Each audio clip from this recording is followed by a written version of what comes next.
Assalamualaikum warahmatullahi wabarakatuh. Innal hamdalillah nahmaduhu wa nasta'inuhu wa nastaghfiruh wa na'udzu billahi min shururi anfusina wa min sayyiati a'malina may yahdihillahu fala mudilla lahu wa may yudlil fala hadiyalah. Asyhadu an la ilaha illallah wahdahu la syarika lahu wa asyhadu anna Muhammadan 'abduhu wa rasuluh.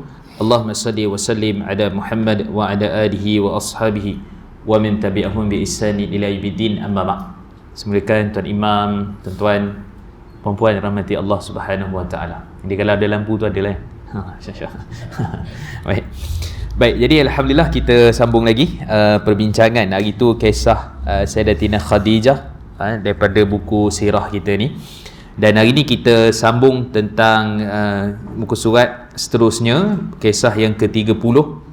Wahyu terputus kepada Nabi SAW selama 3 tahun. Dipanggil fatratul wahyi.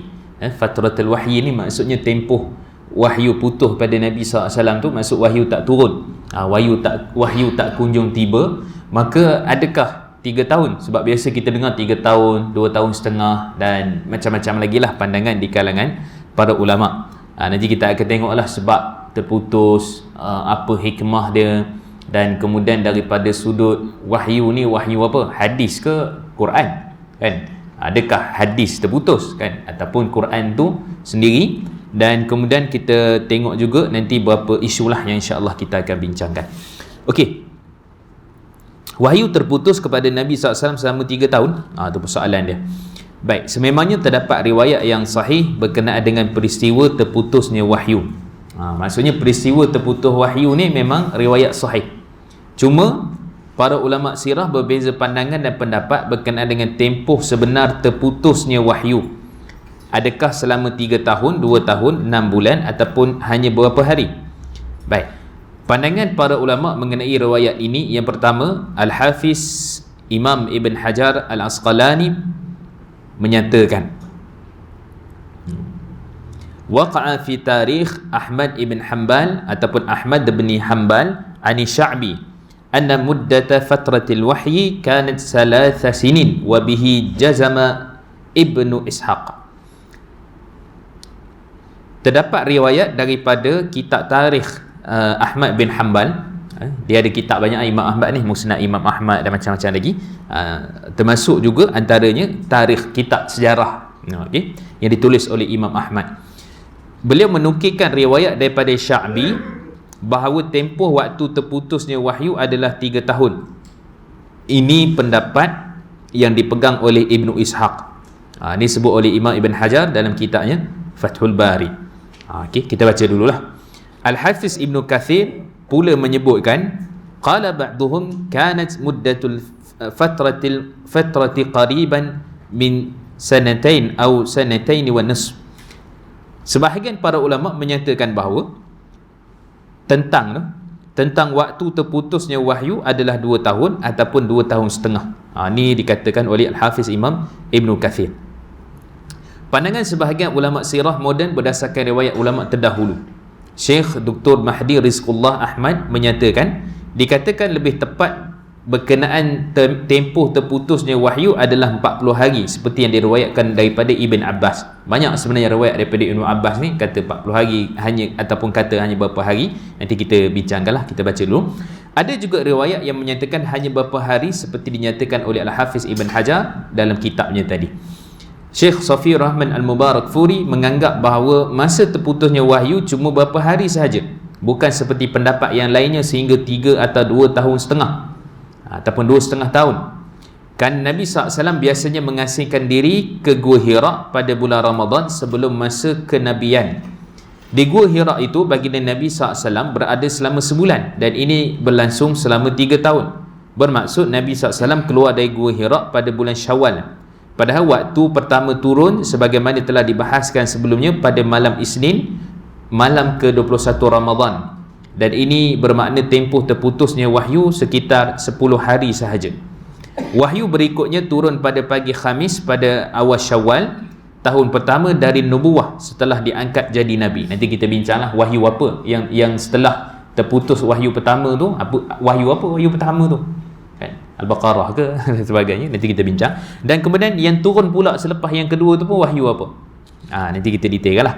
Baik, inilah yang menjadi rahsia mengenai dikhususkan 10 hari takhir bulan Ramadan untuk menyendiri dan i'tikaf, dan awal Syawal dikhususkan untuk hari raya umat Islam. Kesimpulannya, banyak pandangan ulama terdahulu dan kontemporari, ulama terkini cenderung kepada tempoh terputusnya wahyu tidak sampai 3 tahun, iaitu sekitar berapa bulan atau hari sahaja. Hikmah tu nanti kita baca kemudian. Okey. Jadi kalau kita lihat kepada perbahasan yang ringkas ini, kalau kita bincang lebih panjang kan, pertama sekali wahyu yang terputus ni, dia wahyu tu Quran, dia bukan hadis lah. Dia bukan Quran, walaupun kalau kita tengok hadis tu juga wahyu. Tu tak ada siapa menentang lah. Ahlussunnah wal Jamaah semua sepakat, melainkan firqah-firqah, kelompok-kelompok sesat lah kan. Tapi Ahlussunnah wal Jamaah semua sepakat bahawa ia adalah maksudnya Al-Quran itu sendiri. Tapi hadis itu sendiri wahyu. Allah sebut dalam surah An-Najm ayat yang ketiga, wa ma yantiqu 'anil hawa in huwa illa wahyu yuha. Tidaklah Muhammad itu menuturkan perkataan dia dengan yang dipanggil sebagai hawa nafsu, tetapi menuturkan dengan wahyu yang kami telah wahyukan. Jadi itu jelaslah menunjukkan bahawa hadis itu adalah wahyu. Ini pun kita pernah sebut dah sebelum ni. Dan kemudian kata Imam Ibn Mubarak, wahyu Allah jaga Al-Quran ini adalah dengan perantaraan para malaikat yang akan menjaga Quran lah. Dan kemudian kata Imam Sufyan Ats-Tsauri, yang jaga wahyu hadis, iaitu wahyu hadis di bumi ni para ulama hadis kan. Ya'ishu laha ajhabidah, kata Abdullah Ibn Mubarak ketika mana ditanya kepada dia, kalau Quran itu Allah pelihara, wahyu ataupun para malaikat akan memelihara, memerhatikan, bagaimana pula dengan hadis? Maka kata Imam Ibn Mubarak, ya'ishu laha ajhabidah kan, iaitu para ulama hadis akan sentiasa bangkit untuk mempertahankan hadis-hadis Nabi sallallahu alaihi wasallam. Jadi maksud dekat sini, perbincangan ini dia berkenaan dengan Quran itu sendiri. Dia tak ada kaitan terputusnya hadis ke apa, sebab hadis tu Nabi tuturkan lah. Nabi tuturkan. Okey, itu yang pertama. Yang kedua, wahyu apa yang terputus dan apa yang disambung semula kan. Kata Al-Hafiz Imam Ibn Kathir, beliau sebut ketika mana menafsirkan surah, kalau kita tengok ini surah Al-Muddathir dan juga surah yang berkait dengan Iqra kan, ataupun surah Al-Alaq. Jadi wahyu pertama turun tu Al-Alaq. Wahyu pertama turun selepas terputusnya wahyu, iaitu Al-Muddathir. Ini berdasarkan pendapat daripada Abdullah Ibn Abbas dan disebut juga oleh Al-Hafiz Imam Ibn Kathir dan sebahagian ulama-ulama yang lain. Maka mereka menyatakan yang pertama tu Iqra tu turun, lepas tu terputus wahyu kan. Nanti kita akan bincang sikit, bukankah ada surah Duha ataupun ada terputus wahyu juga kan, beberapa hari kan, ketika mana kata Imam Ibn Kathir, Ummul Jamil kan, Ummul Jamil ni siapa? Isteri Abu Lahab kan. Dia pergi bukan cela lah, dia perli Nabi. Mana wahyu tak turun, dia kata kan, mana wahyu tak turun, patut Allah turunkan wahyu. Itu macam mana pula? Ke ada 2-3 kali peristiwa terputusnya wahyu ni, ataupun bagaimana? Tu nanti kita detailkan. Okey. So jelas maksudnya petunjuk yang pertama Iqra itu, selepas Iqra tu rupanya ada berapa tempoh. Tempoh itulah yang para ulama bincang tu, 3 tahun ke, 2 tahun setengah ke, berbulan-bulan saja ke, ataupun bagaimana. Jadi tempoh itu yang mereka perbincangkan, yang kita detailkan ataupun yang kita sebutkan dalam kita punya perbincangan tadi ataupun yang kita bacakan tadi. Okey. Jadi dalam masa yang sama, bila turunnya Iqra, kalau perhati secara Iqra bismi rabbikal ladzi khalaq dan seterusnya sampai ke bawah, kita takkan ada jumpa ayat secara khusus menyatakan itu lantikan Nabi. Ni geng-geng orientalis, geng-geng apa semua ni, dia akan pertikaikan lah kan. Dia pun nak jadi Nabi juga, sebab tu dia pertikai kan. Jadi mana ada dalil yang jelas menunjukkan bahawa ayat ataupun surah, 5 ayat lah Iqra tu, Al-Alaq tu turun kepada Nabi SAW, ni semua ma'ruf lah, kita tahu. Turun tu menunjukkan tak ada pun sebut itu adalah lantikan Nabi. Kan. Jadi kita kata, walaupun ayat tu tak sebut secara direct, tapi indirectly, di sebaliknya kita dapat faham bahawa sebenarnya wahyu yang turun itu, bila turun je wahyu kepada mana-mana yang cukup syarat, lelaki apa semualah, dia ada syarat dia. Nabi tu nak jadi Nabi tu ada syarat-syarat dia. Okay. Dia automatik jadi Nabi. Hak tu mana-mana agama pun, maksudnya sebelum-sebelum tu lah, Nabi Musa ke Nabi Isa ke Taurat, bukan mana-mana agama lah, mana-mana kitab yang turun kepada para nabi, para anbiya, semua itu adalah mengiktiraf itu adalah nabi. Okay? Mengiktiraf itu adalah nabi, kan? Seperti mana yang disebut oleh Waraqah ibn Naufal. Ketika mana kan Sayyidatina Khadijah kan, bila turun wahyu dia bawa jumpa Waraqah ibn Naufal, dan kemudian Waraqah ibn Naufal ni dia faham bahasa sebelum-sebelum tu, dan dia pun mengaji Ibrani apa semua, kitab Taurat apa semua tu dia amat mendalami. Dan kemudian pada waktu itu bila tanya apa yang turun, apa yang ada ni, dia kata itu namus Jibril, seperti mana nabi-nabi terdahulu. Tu maksudnya kan Waraqah ibn Naufal pun mengiktiraf kan, apatah lagi orang lain lah kan. Kita sebagai umat Islam, maka menunjukkan Iqra itu adalah pembuktian lantikan bagi Nabi SAW ketika umur 40 tu kan. Walaupun tak sebut ya dengan ini, wahai Muhammad kamu dilantik jadi nabi, tak disebut, tapi isyarat ataupun bukan isyarat lah, secara jelasnya menunjukkan bila turun wahyu kepada seorang, maka itu adalah merujuk kepada lantikan Nabi. Okey, kemudian baru lantikan Nabi. Selepas tu adakah Nabi kena buat dakwah? Tak lagi. Tak lagi. Maka turun pula, nanti kita bincang, surah ataupun surah pertama turun selepas terputusnya wahyu, Al-Muddathir. Maka Al-Muddathir ni, kata Syekh Abdul Wahab At-Tamimi, Muhammad bin Abdul Wahab At-Tamimi, bila menyatakan bahawa yang turun Iqra tu lantikan Nabi, yang turun Muddathir lantikan Rasul. Kerana Nabi suruh waktu tu kena perintah buat dakwah, ya ayyuhan muddathir kum fa'anzir wa rabbaka fakabbir wa thiyabaka fatahhir wa ruzja fahjur, kan? Ataupun ya ayyuhal muzammil qumil laila ila qalila, dan seterusnya lah. Bila turun surah Muddathir, terus Nabi itu jadi Rasul. Maksudnya kena sampaikan lah. Lepas turun je Muddathir kena sampaikan. Kalau turun Iqra belum sampai lagi, belum lagi bawa dakwah ke tauhid, belum lagi. Sebab itu baru pengiktirafan sebagai kenabian, nubuwah dipanggil. Dan kemudian bila turunnya Muddathir, baru lantikan para rasul ataupun lantikan Nabi SAW sendiri sebagai Rasul. Pun tak sebut juga dalam ayat itu kata Rasul. Apa isyarat dia? Apa penjelasan? Ya ayyuhan muddathir kum fa'anzir, bangun beri peringatan, buat dakwah. Maksudnya tak adalah orang berdakwah melainkan Nabi ataupun melainkan Rasul. Kerana Rasul tu diutuskan untuk berdakwah. Apa beza Nabi dan Rasul apa semua, itu kita dah bincang dah sebelum-sebelum ni kan. Okay? Jadi nak bagi tahu itu dia punya isyarat. Okey. So kita patah balik pada pada buku tu. Jadi bila disebut dekat sini pendapat-pendapat yang ada, antaranya daripada Al-Hafiz Imam Ibn Hajar Al-Asqalani, makruflah beliau ulama hadis besar. Okay? Dalam kitab Tarikh Imam Ahmad nukil daripada Sya'bi. Siapa Sya'bi ni? Sya'bi ni nama sebenarnya ialah Amir bin Shurahil. Amir lah nama sebenarnya, Amir bin Shurahil. Beliau ni tabi'in.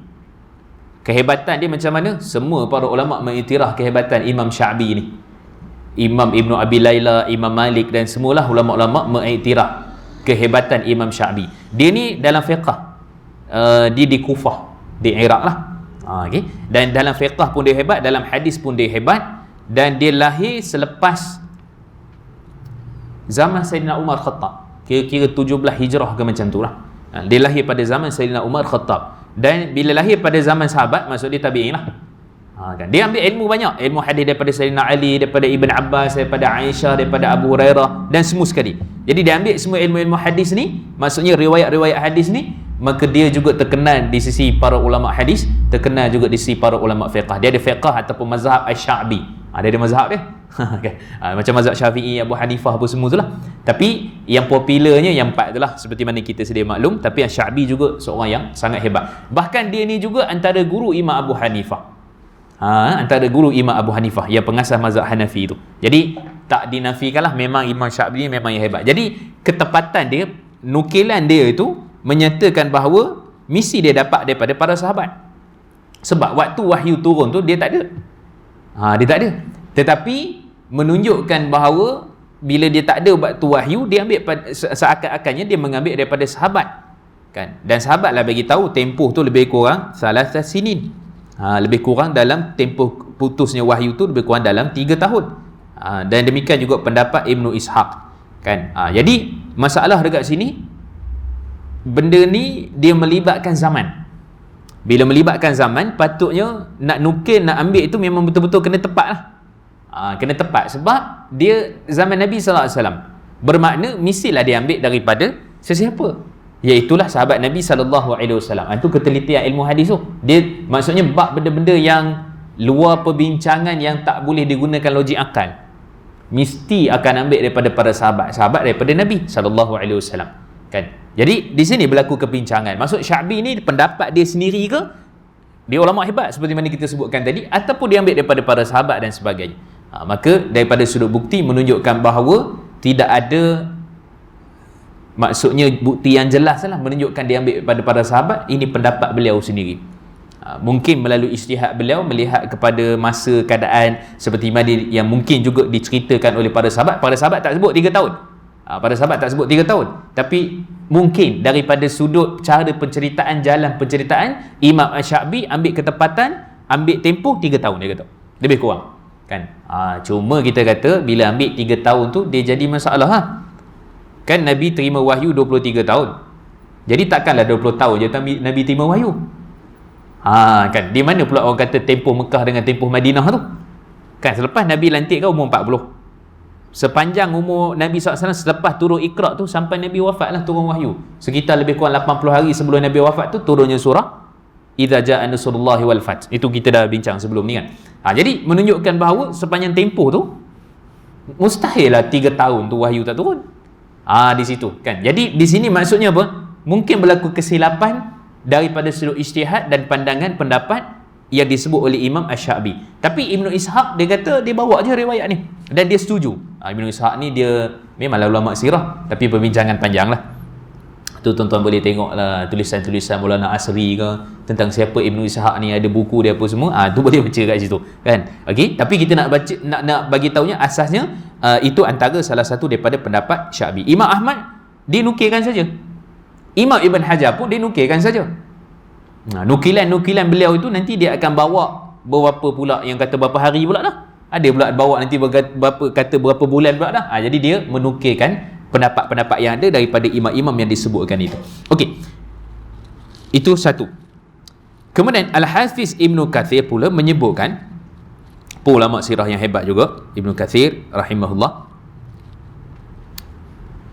Sebahagian di kalangan para ulama menyata tempoh dia itu pula adalah qariban, lebih-lebih kurang 2 tahun ataupun 2 tahun setengah. Okey, ini pula pendapat daripada Ibnu Katsir.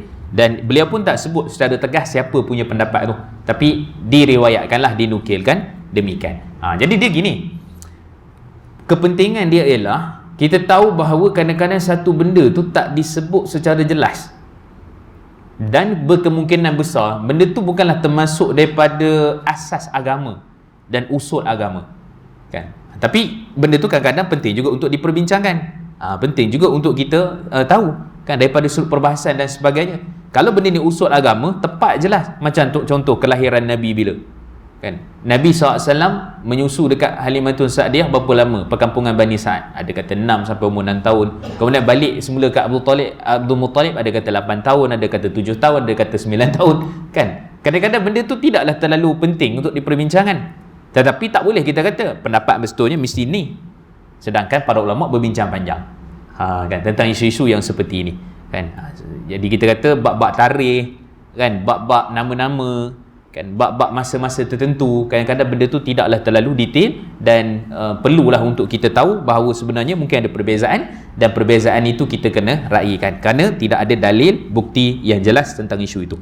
Okey, itu pendapat Al-Hafiz Imam Ibnu Katsir. Okey, pandangan sebahagian ulama sirah pula, ulama moden sirah, mereka nukilkan juga daripada ulama-ulama terdahulu. Okay? Syekh Dr. Mahdi Rizqullah ni pun saya dah sebut, kitab beliau ni As-Sirah An-Nabawiyah fi Dawi Masadir Al-Asliyah ni satu kitab yang bagus. Sebab tu kalau tuan-tuan, macam kita selalu pesan sebelum ni, kalau nak baca kitab sirah, 3 kitab sirah ni kita baca, kan. Dr. Mahdi Rizqullah ni kitab dia, satu lagi Dr. Akram Dia Al-Umari Sahih Sirah Nabawiyah, satu lagi Safiyur Rahman Barakfuri Rakhikum Makhtum tu. Kalau baca Rakhikum Makhtum saja, ada riwayat-riwayat yang lemah lagi dalam tu, tak dinafikan. Tetapi sebab nak menyambungkan jalan cerita tu, riwayat lemah tu kena terpaksa bawa lah. Tapi lebih detail, lebih jelasnya, Syekh Dr. Akram Dia Umari dia bahas satu persatu, sebut satu cerita, dia terus bahas sanad dia ke apa dan sebagainya. Pening sikit lah nak baca.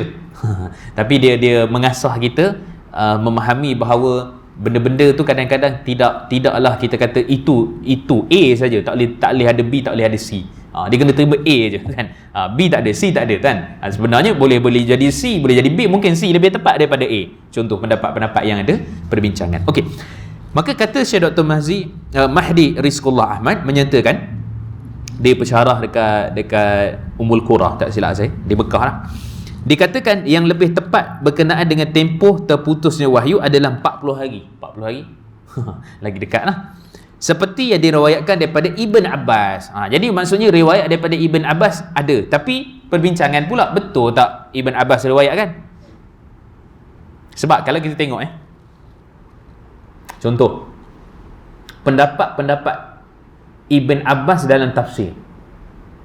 Kalau kita baca tafsir Tabari, baca tafsir Ibn Kathir, kita akan jumpa ini pendapat Ibn Abbas, ini pendapat daripada Qatadah, daripada Ibn Abbas dan daripada sekian-sekian. Pendapat daripada Abu Aliyah, pendapat daripada ulama-ulama yang lain kan. Jadi bila kita baca pendapat-pendapat yang ada tu, agak sukar dan payah nak meneliti pendapat Ibn Abbas itu jika kita gunakan ilmu hadis. Sebab bila guna ilmu hadis, kita kena tahu ni betul pendapat ni sahih ke tak, dia betul-betul mauquf tak. Mauquf tu terhenti pada sahabat lah, pada Ibn Abbas lah kan, ataupun sebenarnya terputus ke. Dan kemudian kadang-kadang ada 2-3 pendapat. Ibn Abbas berpendapat demikian, satu pendapat demikian, satu pendapat demikian kan, 2 pendapat demikian dan sebagainya. Yang ini sepatutnya kita kena serahkan kepada para ulama hadis. Sebab tu penting ulama-ulama hadis, mereka akan menilai lah. Kalau Ibnu Kathir ada dia punya tahqiqan dia kan, dia punya nilai sebelum manuskrip. Kalau Tabari itu pun ada kan, dia punya Syekh Abdul Muhsin Al-Turki, nilai tafsir Tabari. Ahmad Muhammad Syakir tak sempat habis kan, dan sebagainya. Jadi semua itu membantulah. Nanti dia bagi tahulah status ini tak sampai kepada Ibn Abbas, sebenarnya munqati', terputus, tak sampai kepada Ibn Abbas kan. Sebab bila pendapat-pendapat itu, bila sebut banyak pendapat Ibn Abbas dalam tafsir dan juga dalam sirah, ni ketika ni dia menafsirkan ayat-ayat yang kita sebutkan tadi lah, termasuklah ayat surah Mudaththir tadi tu, itu ada pendapat Ibn Abbas. Okey. Baik. Jadi beliau menyatakan adalah 40 hari seperti diriwayatkan daripada Ibn Abbas. Disebutkan tu pun diriwayatkan.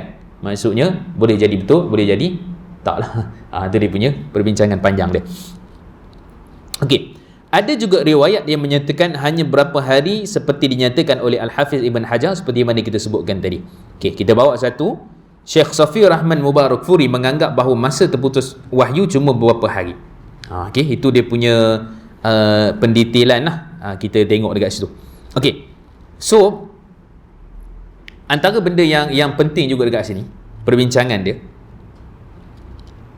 yang ni cerita ketika mana yang kita sebutkan tadi ialah apa? Iqra' dengan Mudaththir.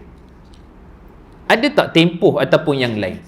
Kalau kita melihat kepada beberapa hadis yang lain, contoh hadis daripada Jundub Al-Bajali radhiyallahu anhu ajma'in, sahabat Nabi SAW, beliau meriwayatkan hadis ataupun daripada Al-Bukhari dan juga daripada Muslim, menyebutkan tentang hadis daripada Jundub ini, menyatakan bahawa ketika mana Nabi SAW berkenaan dengan penurunan surah Duha. Surah Duha tu pada asalnya beberapa malam, dalam riwayat tu sebutlah berapa, 2 ke 3 malam macam tu, Nabi SAW tak keluar. Mungkin sebab wahyu lah tak keluar. Dan kemudian kata Jundub Al-Bajali, beliau menyatakan bahawa pada waktu tu Nabi SAW seakan macam perasaan kerana wahyu tu tak kunjung tiba. Tapi persoalan dia, adakah wahyu tu hari-hari turun? Itu juga ada perbincangan dia kan. Adakah sebenarnya kalau ikut Al-Imam As-Suyuti dalam Itqan beliau menyebutkan bahawa wahyu ni, kalau tengok beliau lebih hampir 50 keadaan wahyu turun tu, menunjukkan wahyu tu macam hari-hari turun. Mungkin ayat, mungkin surah lah. Sebabnya kerana kata beliau, wahyu boleh turun waktu Nabi bermusafir, waktu Nabi SAW duduk dekat rumah, waktu Nabi atas katil, waktu Nabi nak tidur, waktu Nabi tidur, waktu Nabi SAW berada dengan para sahabat, tiba-tiba nampak peluh, keringat dan sebagainya lah. Banyak ahli hadis sahih tentang isu tu kan. Ketika mana Nabi SAW pada waktu musim sejuk, pada waktu musim panas, pada waktu ketika malam, pada waktu siang, pada waktu pagi, maksud macam hari-hari turun wahyu tu. Secara ringkasnya nampak begitulah. Tapi bila mana ada contoh macam ad-duha tadi, kita tengok bila mana terjadinya peristiwa tentang penurunan wahyu, agak beberapa hari tu surat duha tu tak turun. Maksudnya wahyu tu tak turun. Kan Ummul Jamil tu ataupun Al-Awra' nama sebenarnya, Al-Awra' bin Harb. Al-Awra' bin Harb ni maksudnya Ummul Jamil, isteri Abu Lahab. Kan dia adik-beradik Sufyan bin Harb lah. Kan Sufyan bin Harb ataupun Abu Sufyan bin Harb. Dan kemudian pada waktu itu bila turunnya bila 2-3 hari tak turun wahyu, maka kena ejek lah. Datang Al-Hawra' ni ataupun kita kata Ummul Jamil, dia kata mana wahyu tak turun kepada engkau wahai Muhammad. Secara tiba-tiba wahyu turun, surah At-Duha turun kepada Nabi SAW.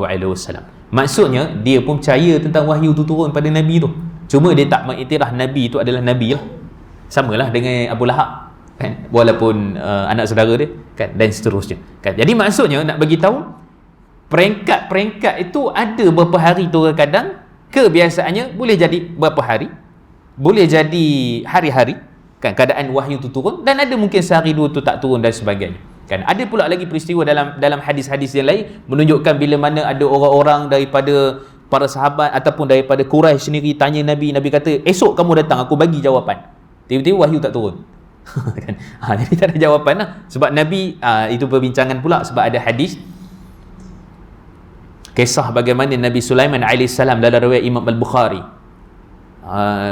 Riwayat tu pun tak spesifik, ada yang riwayat sebut 99 isteri beliau, ada sebut 70 kan, ada sebut bahkan lebih lah kan. Ketika mana dia nak mendatangi isteri-isteri Nabi-Nabi dulu ramai isteri, lebih 100 lah kot Nabi Sulaiman AS, dan dia berjanji dengan Allah Subhanahu Wa Taala, dia turunnya wahyu, maka dia akan bersama dengan isteri dia, dan beliau berniat supaya setiap daripada isteri-isteri itu akan melahirkan pejuang di jalan Allah kan. Lepas tu dia tak kata perkataan insya-Allah. Bila tak kata insya-Allah, hanya satu isteri je lahir, hak tu pun separuh manusia, maksudnya tak sempurna tubuh, cacat dia lah, cacat lah. Hak tu dalam Bukhari dan riwayat Imam Muslim kan. Jadi perkataan insya-Allah tu penting. Samalah juga perkataan insya-Allah pada Nabi SAW, dia penting. Dia ada beza insya-Allah dengan biiznillah. Dua-dua tu ada dalam Quran. Illa ayyasha-Allah ke insya-Allah kan. Dalam hadis pun ada menunjukkan bahawa insya-Allah ni satu benda yang kita pasti boleh buat. Pasti boleh buat. Insya-Allah pasti boleh. Kalau biiznillah 50-50. Maksudnya dengan izin Allah benda ni jadi. Tapi kalau insya-Allah kita dah usaha dah, betul insya-Allah boleh jadilah. Kalau biiznillah tu boleh jadi tak jadi, boleh jadilah kan. Jadi kita guna perkataan biiznillah. Ini dalam ucapan kita kena biasakanlah insya-Allah. Tapi kalau confirm tak jadi, tak payahlah semua insya-Allah. Confirm tak jadi, confirm tak pergi, semua tak payah. Insya-Allah datang. Dia tak payah. Jadi itu penting kot perkataan insya-Allah tu, ada fiqh dia. Ada perbincangan berkenaan dengan itu. Jadi maksudnya perkataan tu Nabi tak sebut perkataan insya-Allah, maka menunjukkan wahyu pada waktu tu tak turun. Dan kemudian sedarlah bagi Nabi SAW bahawa wahyu tu milik Allah Subhanahu Wa Taala, dan Allah berkehendak untuk turun ataupun Allah berkehendak untuk lanjutkan ataupun berapa hari dan sebagainya. Okey, itu dia punya konsep kita sebut tentang penurunan wahyu kepada baginda Nabi sallallahu alaihi wasallam. Okey, so kita tengok lagi apa yang disebut oleh Al-Mubarakfuri.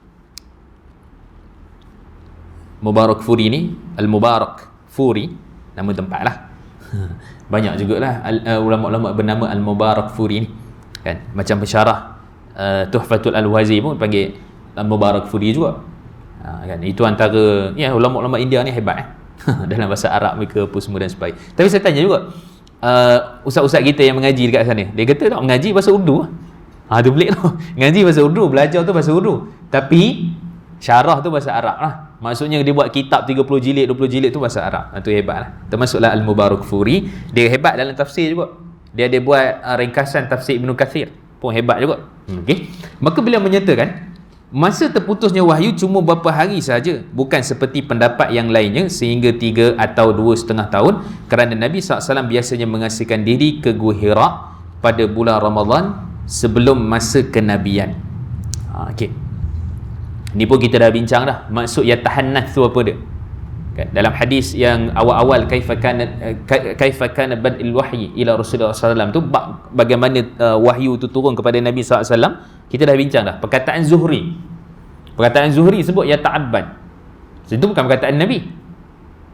Bukan maksudnya beribadah tu maksudnya solat pun semata-mata, kan? Dia tahannas tu lebih umum daripada ya ta'abbad, kerana ya tahannas ni merujuk kepada berfikir tentang kebesaran Allah. Itu juga adalah ya tahannas, berbincang tentang kaum-kaum, dan maksudnya bukan berbincang lah, maksud memikirkan tentang bagaimana nabi-nabi terdahulu, bagaimana kaum-kaum terdahulu didatangi nabi-nabi mereka, bagaimana sambutan kaum-kaum mereka, merenung kejadian alam, kan, matahari, langit dan bumi dan sebagainya. Itu juga termasuk ya tahannas. Itu masuk ya tahannas, bahasa dululah, kan. Tapi Imam Zuhri letak ya ta'abbad kat situ, kan. Itu dipanggil dalam ilmu hadis panggil mudraj, tambahan daripada lafaz riwayat yang bukan asalnya daripada riwayat hadis Nabi sallallahu alaihi wasallam. Tu mudraj pada matan lah, tambahan pada matan teks hadis, kan. Banyak dalam hadis macam tu. Betul ulama hadis dia teliti, ni betul-betul perkataan Nabi ke bukan perkataan Nabi, kan. Tu bestnya mengaji hadis lah, kan. Contoh macam hadis juga daripada Zuhri, kita dah pernah sebut sebelum ni, kan, yang Nabi sebut tentang manis sata' minkum ayatullah ghurratahu fayaf'al, siapa di kalangan kamu yang mana nak memanjangkan seri nur cahayanya dekat akhirat dengan berwuduk, maka lebihkan basahan wuduk, kan. Lebihkan basahan wuduk tu perkataan Zuhri. Mazhab Syafi'i kata Imam Syafi'i tak, itu perkataan Nabi. Sebahagian ulama tak terima lah, sebab tu mazhab Syafi'i kata sunat basuh lebihan bahagian wuduk tu, kan, kaki dengan tangan lah, tu utamanya, kan. Itu juga pendapat daripada Abu Hurairah. Bahkan hadis Abu Hurairah tu pun dikritik dalam riwayat Imam Muslim.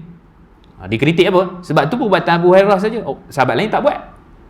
Kan, sahabat lain tak buat. Itu perbuatan Abu Hurairah semata-mata, kan. Sebab apa? Sebab bila mana dalam riwayat Tirmizi ataupun dalam riwayat Ibnu Majah, beberapa riwayat yang lain sebut bila mana Abu Hurairah nak ambil wuduk, nak ambil lebih tu, ada budak nak naik, nak tengok, dia macam panjat tempat tinggi sikit lah. Lepas tu nak Abu Hurairah ambil wuduk tu, dia kata pergi sana, kan. Takkanlah benda ni rahsia, kan. Jadi budak tu kalau tengok mesti diriwayatkan juga Abu Hurairah pun ambil macam tu, sama. Jadi kita kata itu boleh jadi demikian. Okey, so maksudnya Nabi SAW dalam tempoh sebelum turunnya wahyu tu, Nabi yatahannath, kan.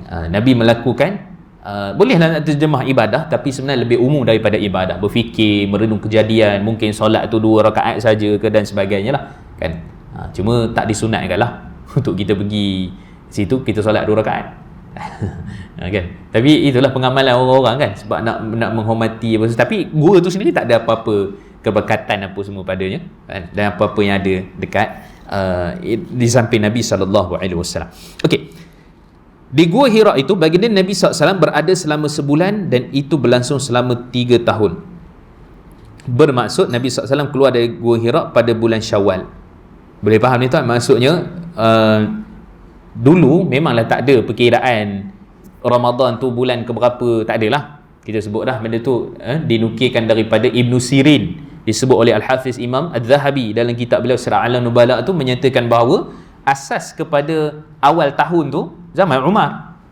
Maksudnya Muharram tu tahun pertama, bukan tahun, bulan pertama, kan. Tapi nama-nama bulan tu dalam masyarakat ada dah, kan. Ni bulan Rejab, bulan Syakban, semua tu dah ada dah. Cuma penyusunan tu, kan, penyusunan. Sebab bagi dulu mungkin tak ada kepentingan, umat Islam pun tak berapa ramai, maka sudah cukup untuk hanya sekadar tahu bulan tu bulan apa dah, kan. Tapi bila sampai Ramadan, Ramadan kita puasa macam tu je.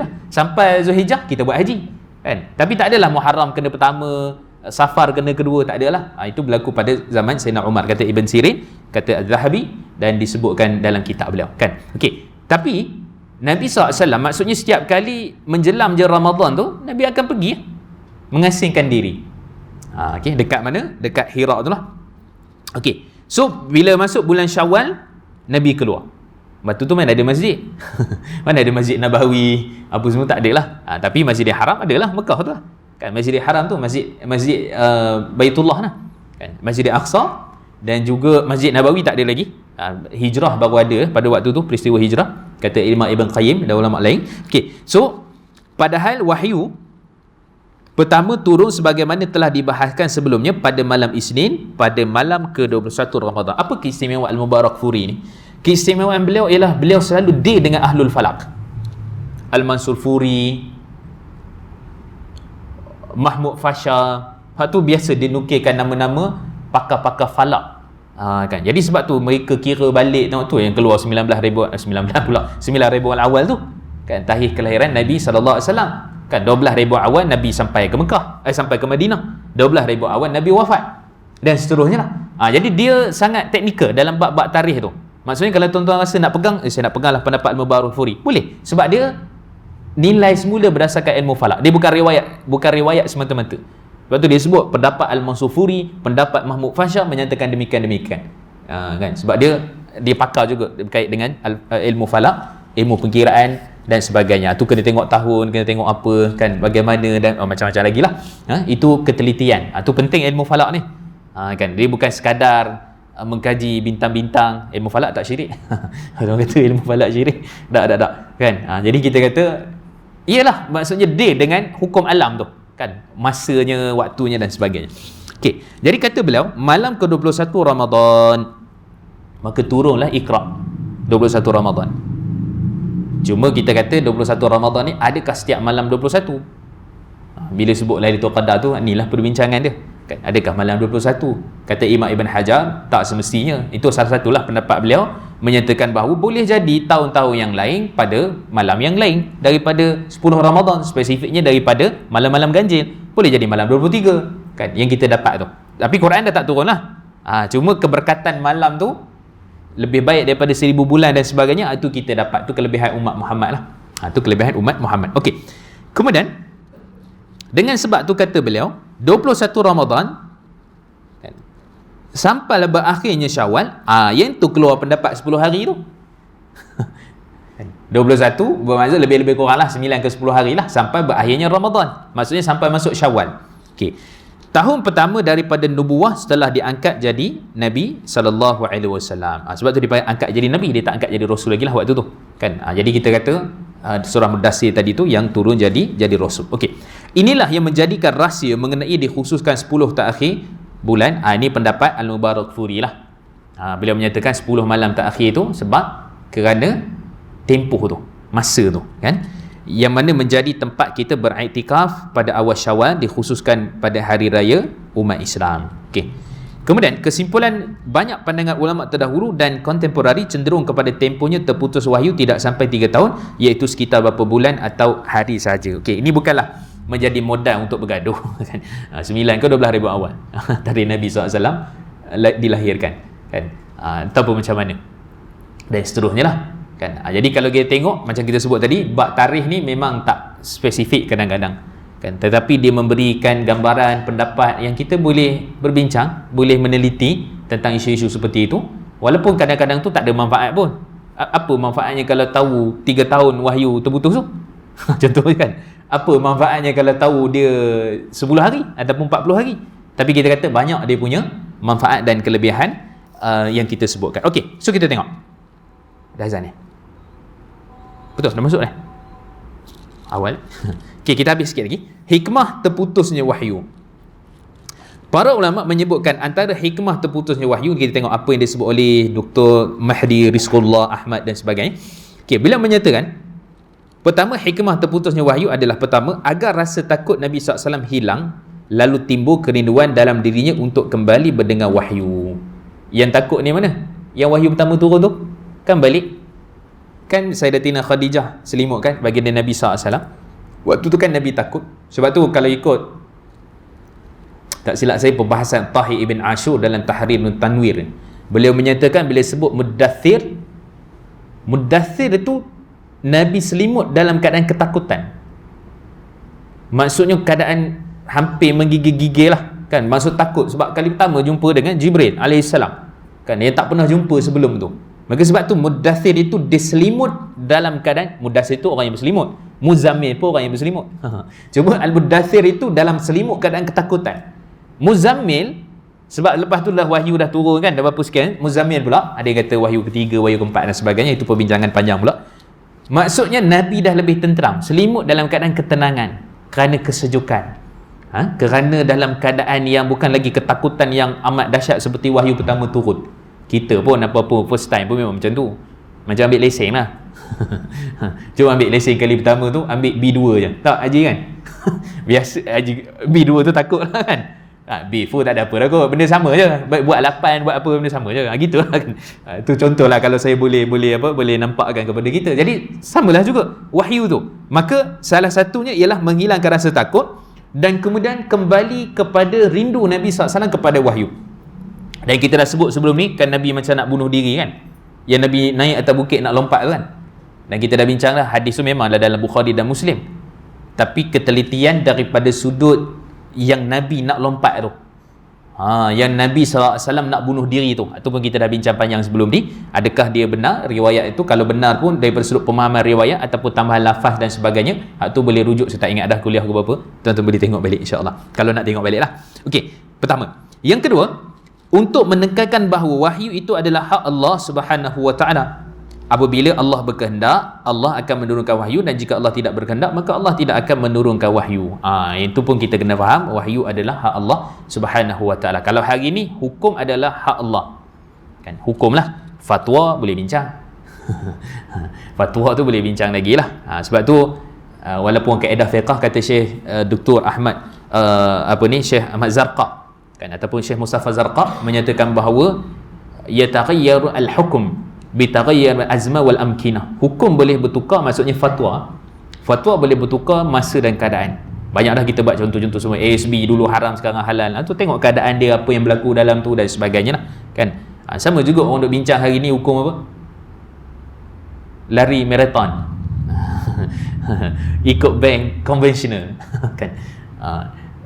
Ada yang jawab tu, ada firm jawapan tu agak firm lah, yang menyatakan bahawa riba apa semua tu. Ada pula yang akan bantah kata tak semuanya riba, kan. Betul lah juga, dalam bank konvensional tak semua, tapi main dia punya core business tu riba lah, pinjaman apa benda semua tu. Tapi ada tak yang buat investment lain ke apa ke yang mungkin tak? Mungkin ada, peratus tu mungkin ada. Jadi untuk menyatakan haram 100% tu tak lah, tapi haram untuk menyertai itu mungkin boleh sebut lah, kan. Tak boleh menyertai apa semua tu. Jadi ada sahabat-sahabat kita ni yang jawab, alhamdulillah. Jadi kita kata tu satu benda yang bagus lah, kan, satu benda yang bagus. Cuma kita kata akhirnya fatwa itu kadang-kadang perlu kepada hukum tu sendiri, kadang-kadang fatwa tu perlu kepada warak. Tu penting juga. Tapi kita kena ingat, warak bukan hukum. Ini kalau ambil hukum warak tu tak betul tu. Ni kalau ambil hukum warak ni tak betul. Tak, dia kena clear betul-betul. Dia kena clear betul-betul, kan. Daripada sudut hukum apa, kalau kita warak, kita nak jaga apa semua, baru kita kata waraknya tak payahlah kot. Tapi kalau hukum warak, itu tak ada hukum, kan. Sebab hukum ni dia tak lari pada 5 lah, kan, wajib ke makruh apa semua, tak ada pula yang kena hukum warak. Kan. Tak ada. Jadi kita nak kata dari sudut asasnya, dia punya perbincangan, konsepnya, bila mana ada Quran, wahyu, sebab tu penting lah sini kita sebut wahyu tu adalah hak mutlak milik Allah. Apa pun yang Allah sebut, Allah perintahkan, maka kita kena buat. Hak tu keyakinan kita pada wahyu. Ahlussunnah wal Jamaah meyakini wahyu dan meyakini kehujahan wahyu. Maksudnya bukan sekadar wahyu tu kita yakin, tapi nak berhujah, nak apa, kan, nak gunakan tu, kehujahan wahyu tu juga kita kena pegang. Termasuklah kehujahan wahyu dan hadis. Dan kalau bertentangan akal dengan wahyu, maka akal itu ditolak mentah-mentah. Boleh jadi kontradik, boleh jadi akal, itu akal kita tak selesai. Kata Syekh Dr. Sharaf Qudah, bawa main dekat mana-mana ulama. Dr. Sharaf Qudah ni ulama hadis besar juga kat Jordan. Beliau kata, bawa lah mana-mana hadis bertentangan ke, ayat Quran bertentangan ke dengan akal ke, wahyu dengan wahyu ke, hadis dengan Quran ke, boleh kami selesaikan.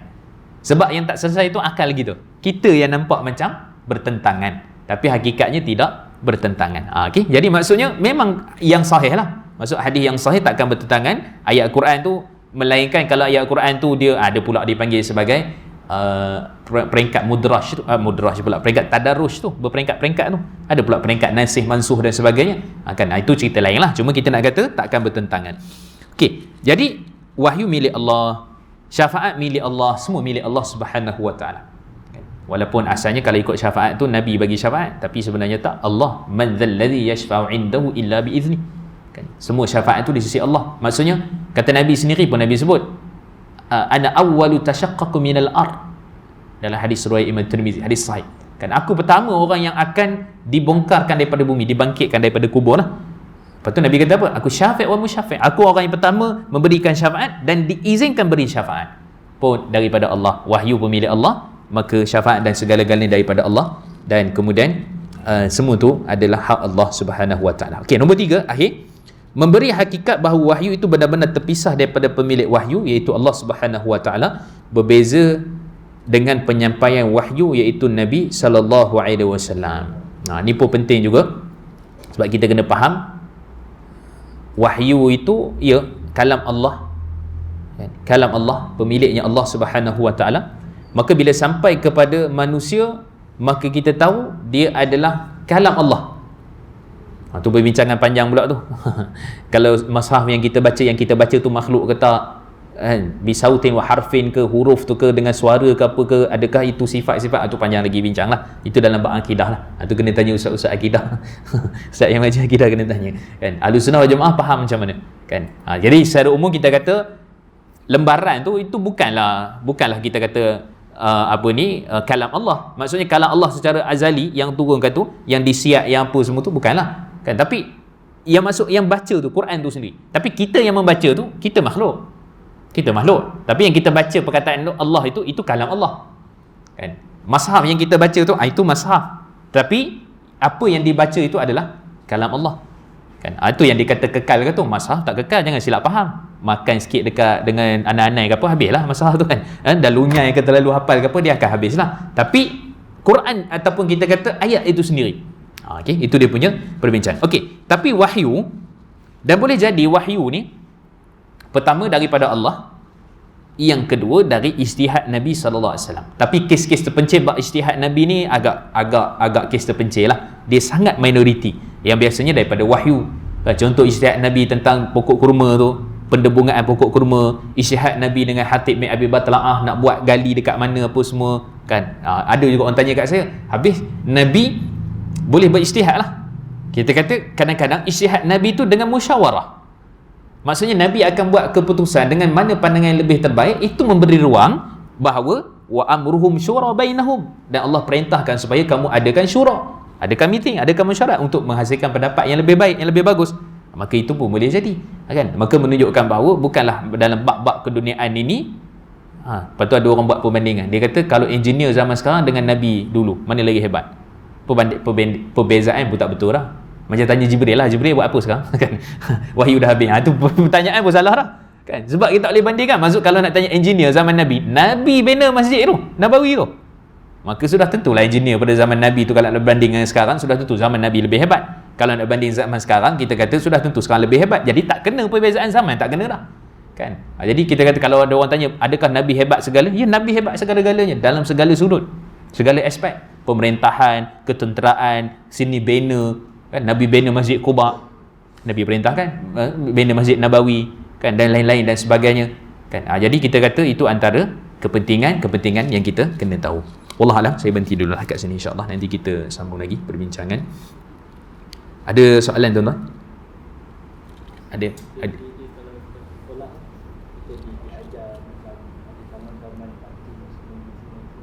Oh okey, zaman primitif benda tu.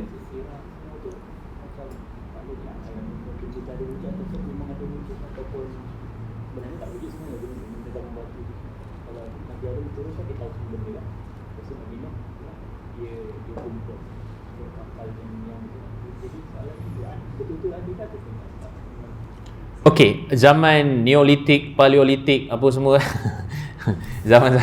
zaman-zaman sebelum ni, kita kata pada asasnya sebelum berapa ratus tahun, beribuan tahun, puluhan ribu tahun sebelum sekian-sekian. Jadi kalau kita kata itu melepasi daripada ialah zaman Nabi Adam, kita tak tahu zaman Nabi Adam dah berapa tahun apa semua kan. Secara jelasnya tak adalah kan, menunjukkan berapa ratus tahun, berapa ribu tahun, puluhan ribu tahun, tak adalah. Cuma kita kata daripada sudut perbincangan, setiap zaman tu ada orang-orang tertentu kan, ada kehidupan tertentu, apa perak man contohnya kan. Itu banyaklah dia punya tu kan.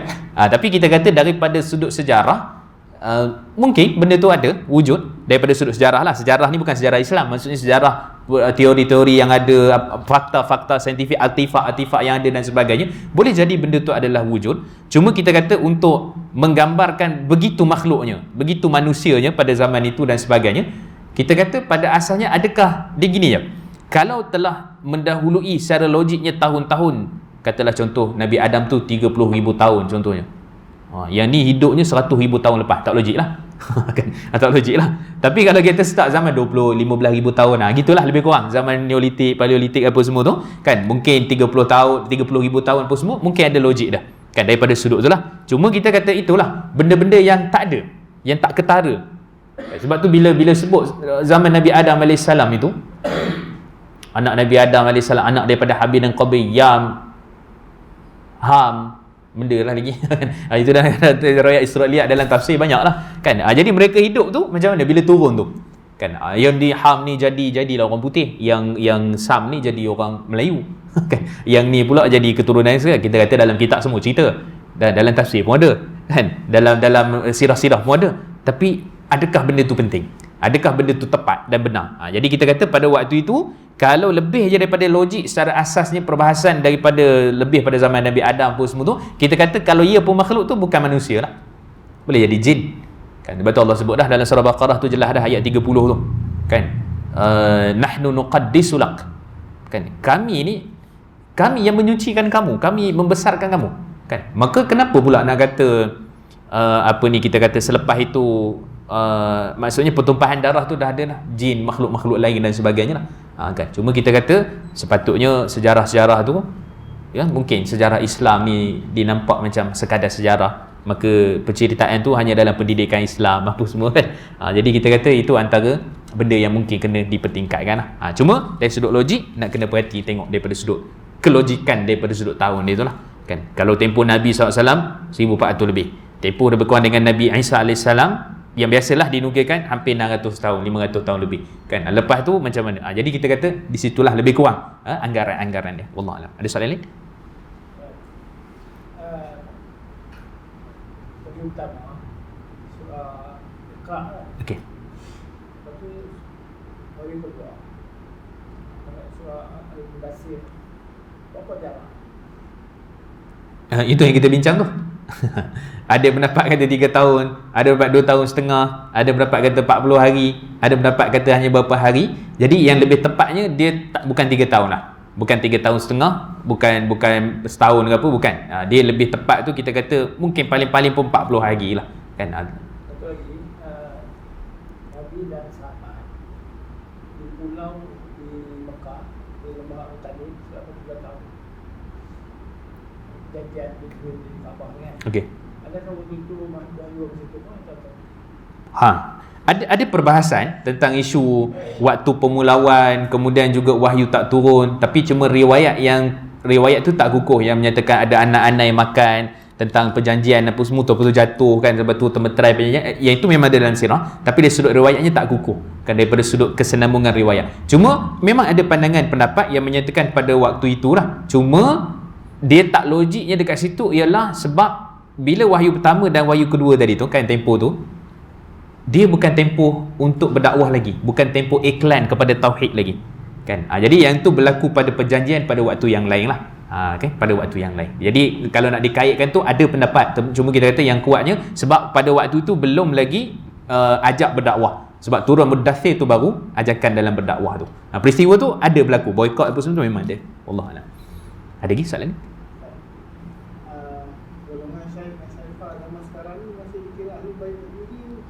Kalau betul dia tu boleh membuktikan daripada susu galuh keturunan dia Ahlul Bait kan, sebab dia penamaan ni memang kita kata golongan Ahlul Bait ni dia ada berbagai penamaan. Contohnya Said, Syarifah, Habib, kemudian juga ada keturunan daripada Al-Attas, ada keturunan daripada adalah berapa dia punya penamaan tu.